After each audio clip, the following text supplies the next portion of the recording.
There is a legend that sometime in the 1st century, just after the death of Jesus, a boat full of refugees from the Holy Land arrived in the south of France.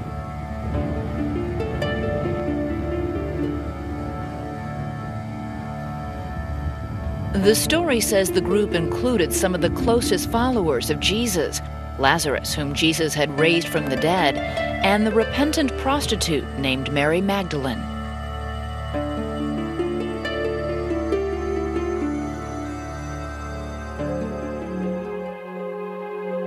But what if we told you there was more to the story? What if we told you that some people think Mary Magdalene was not a repentant prostitute, but instead the wife of Jesus, that she bore his child, that there is a bloodline that survived, that the truth was suppressed by the church, but handed down through a secret society, whose most famous member was Leonardo da Vinci, and that Leonardo encoded the truth in some of his most famous paintings.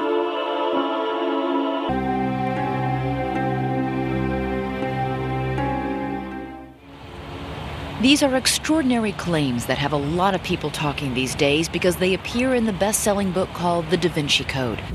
Our reporting took us from here in southern France to England to Italy to Jerusalem. What we found is that some of the claims the book makes are simply not credible, and some of the claims have been made before. But there are some surprising truths behind the story of Jesus, Mary Magdalene, and Leonardo da Vinci.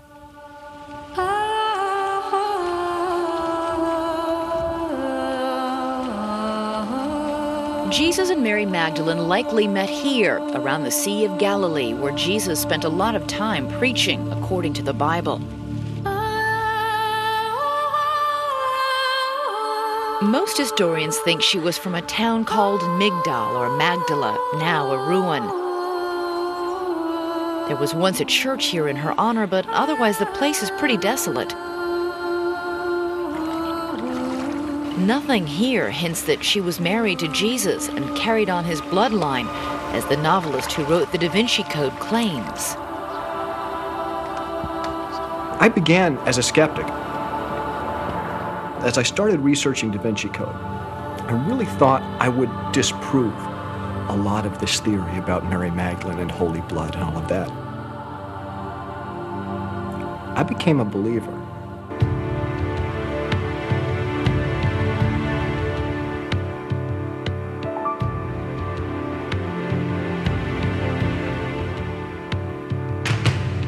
For centuries, Mary Magdalene has been depicted as a prostitute. Her long hair became her trademark, symbolizing the vanity which the legend said got her into trouble in the first place.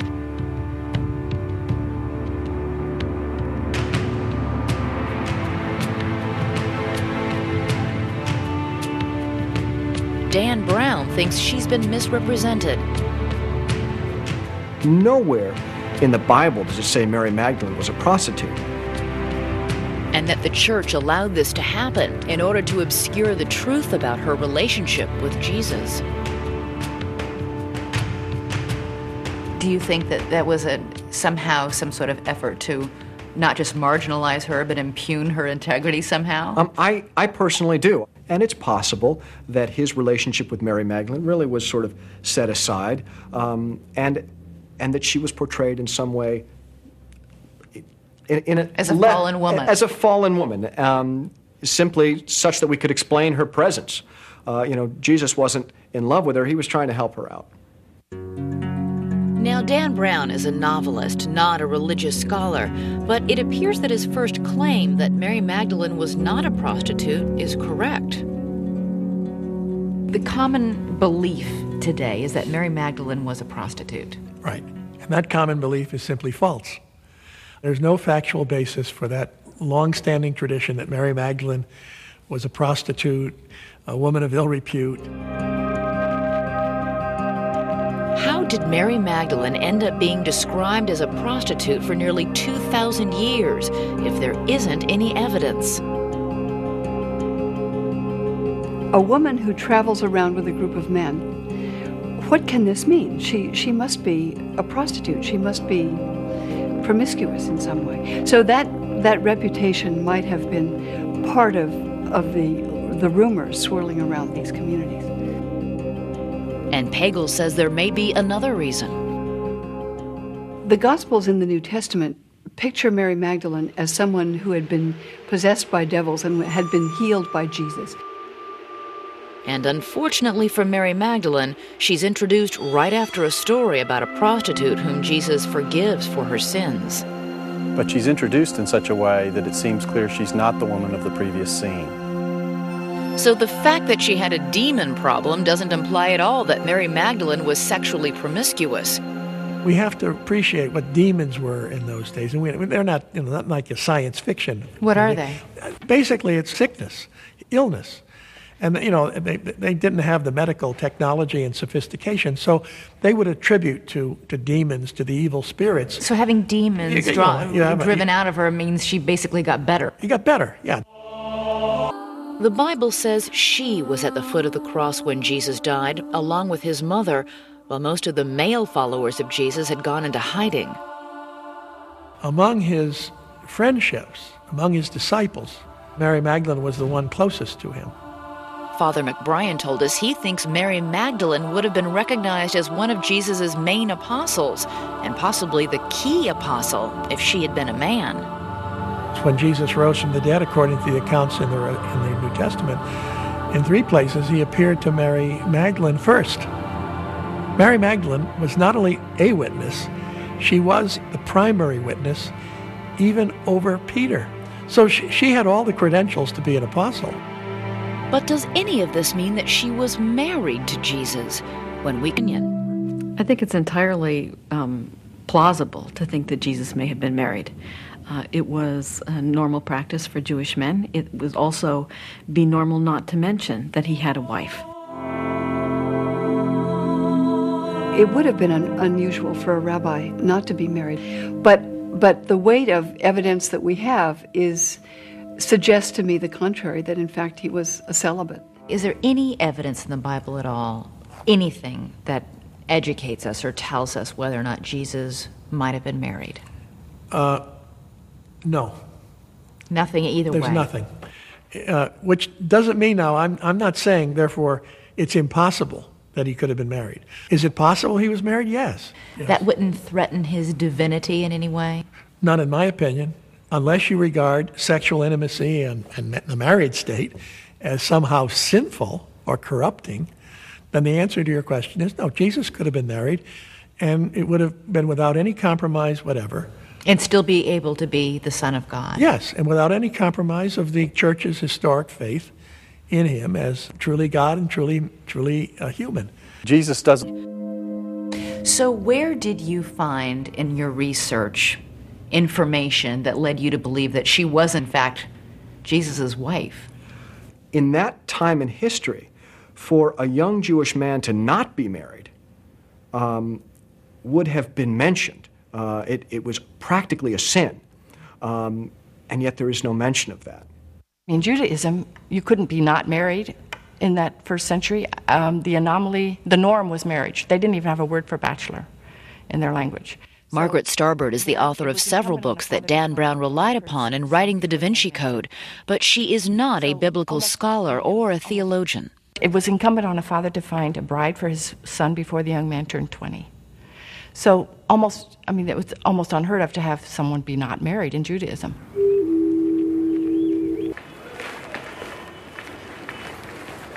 It is written that on the night before he died, Jesus gathered the 12 people closest to him for a Last Supper here in Jerusalem. Centuries later, Leonardo da Vinci would paint this supper as no one had before him. Christ on the eve of his execution, telling his friends that he is about to be betrayed. But did Leonardo hide a message in this painting? Something that has gone unnoticed for generations. Clues about a relationship to a woman whom history has branded a prostitute, Mary Magdalene. I first learned about Mary Magdalene and Leonardo da Vinci 15 years ago.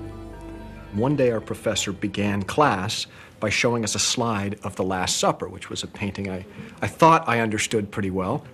And then he pointed out what I thought was a rather obvious omission, the apparent absence in the painting of the cup of Christ.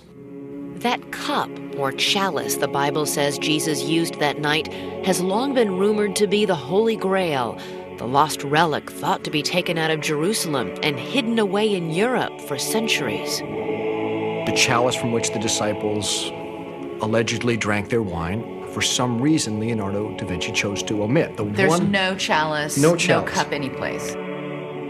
So all of us in class are sitting there scratching our heads saying, this is odd, when the professor said, or did he? Maybe the Holy Grail is indeed there. And his belief was that the Holy Grail was in Da Vinci's painting of the Last Supper. He said, if you look on the right hand of Jesus, there is the Holy Grail, and her name is Mary Magdalene.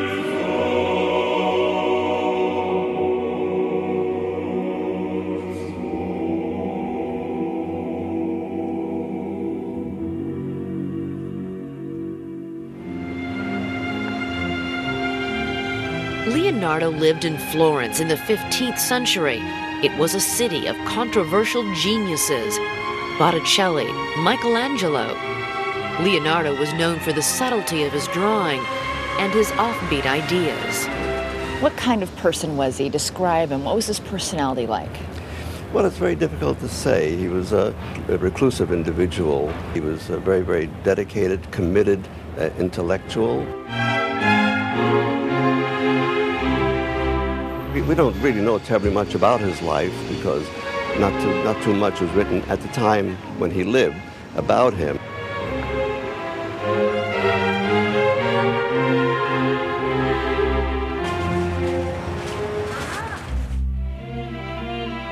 The little we know comes mostly from notebooks he began writing at the age of 30. Thousands of pages covered with his reversed left-handed script. Plans, observations, descriptions, and calculations. Historians told us these notebooks mention nothing about Mary Magdalene. But they do tell us that Leonardo had all kinds of unusual beliefs for his day. He believed men could find a way to fly 5 centuries before the invention of the airplane. There's a great quote about Leonardo. He was a man who awoke from a deep slumber only to find the rest of the world was still sleeping. Absolutely beautiful. He was an alchemist, a mathematician. He was an architect, an inventor, a man really centuries ahead of his time. And he had the unfortunate challenge of being a modern man of reason who was born into an age of deep religious fervor, an age when science was synonymous with heresy. And you think this is the kind of man who would hide information in his paintings? Absolutely, because he was living at a time when this information, you couldn't just stand on a street corner and proclaim how you felt on a topic that was contrary to the church. In 1495, Leonardo da Vinci began painting The Last Supper on the wall of the Santa Maria delle Grazie church in Milan. Isn't it possible that that's a woman next to Jesus? No, of course not. It looks like a woman. No, it doesn't. Why don't you think so? Because it looks like a young male. I see no breasts. The fact that he has long hair, so does Christ have long hair. So does James, the figure with his arms stretched out, have long hair. So does that figure second from the left have long hair. But all the other figures, their faces look distinctly masculine, while John's looks quite feminine. It was just, matter of fact, in most representations of the Last Supper in Florence, he looks like he's a very, very young man. If you look at that painting, that is clearly a woman. So why do so many art historians dismiss this as absolutely bizarre and crazy? I think it's because we see what we've been told we see. But you also say you see significance in the way their bodies are positioned, and that it forms a V. I do. Paintings are symbolic by nature. The idea of the V in the painting, the V being the symbol, long before Leonardo da Vinci, the symbol of the feminine. This symbol here is essentially the womb, I mean, in its very strict symbolic sense. But if Leonardo did know something about Mary Magdalene that most people did not know, who gave him this information? The novel The Da Vinci Code suggests that he belonged to a secret society that passed this dangerous knowledge down from generation to generation. In the early 1960s, a set of documents was discovered deep in the stacks of the French National Library called the Secret Files, or Les Dossiers Secrets. It is unclear where they came from.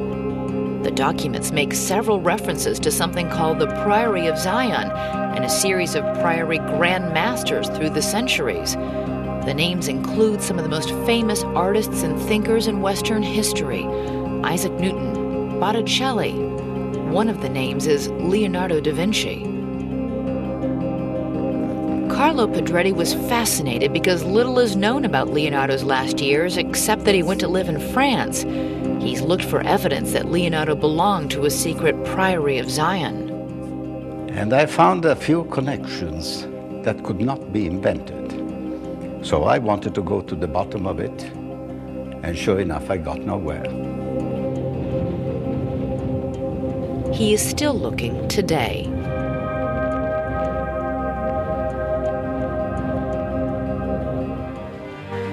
So, in your book, you talk about the fact that Leonardo da Vinci was part of a secret society that knew that Mary Magdalene was, in fact, Jesus' wife. Right.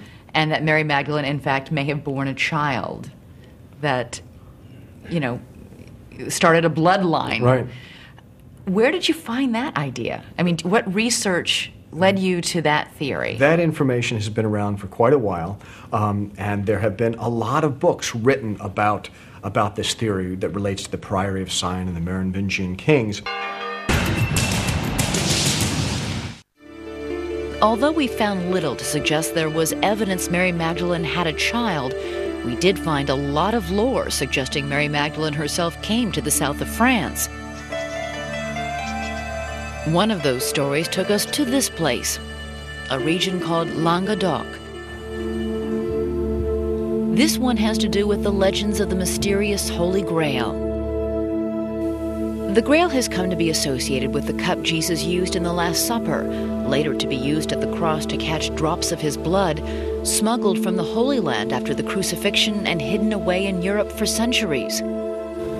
The theory we came here to investigate says that the vessel which held the blood of Jesus was hidden in France, but it wasn't a cup at all. They came up with the story that not only was Mary Magdalene married to Jesus, but that their descendants intermarried with French kings who ended up ruling this part of France during the Dark Ages, the Merovingian dynasty. The Merovingians have a very strange story in relation to their origin. The first king, Merove, his mother was impregnated by a sea creature, a fish. One of the earliest symbols for Jesus was fish. So let me first try and summarize. Yeah. The first Merovingian queen was impregnated by a creature from the sea, the fish, which you theorize could symbolize Jesus. So the Merovingian royal bloodline would be descendants of Jesus. Now, of course, he was right on at least one point. The earliest symbol of Jesus was this drawing of a fish. Still, was the whole theory about a bloodline of Jesus in the south of France based on this? And the Priory of Zion was established to protect the descendants of this royal bloodline, the Merovingian bloodline. Beautiful. That's very good. You've done it. That's it. You've done it. Lincoln concluded that the Priory of Zion must have been started by the nobles of Jesus' bloodline from this area. He also... Why do you think your book has touched such a nerve? The mysteries of spirituality, the Holy Grail, the origins of our religions, these are topics that resonate at a deep, deep spiritual level, really at the core of the human psyche. And whether or not, whether you agree or disagree with the topics, they're on the table and we're talking about them. And these are topics that for centuries have been taboo. But you get talking only about Mary Magdalene and Jesus and sex, you lose I think the more important and historically important point that here 20 centuries ago, we had a great religious leader named Jesus of Nazareth who broke through the barriers of cultural bias and had among his disciples and closest friends women who didn't just, go around getting the tea and sweeping up after the boys left. She really was every bit as much an apostle, a companion spokesperson for Jesus and his gospel as any of the men were. Sometimes religion is presented as something that's fixed and stable, whether you have to accept it or reject it. But the fact is that religious traditions, and certainly Christianity among them, is very diverse, very filled with possibilities. And we need to take responsibility for the kind of religion that we make.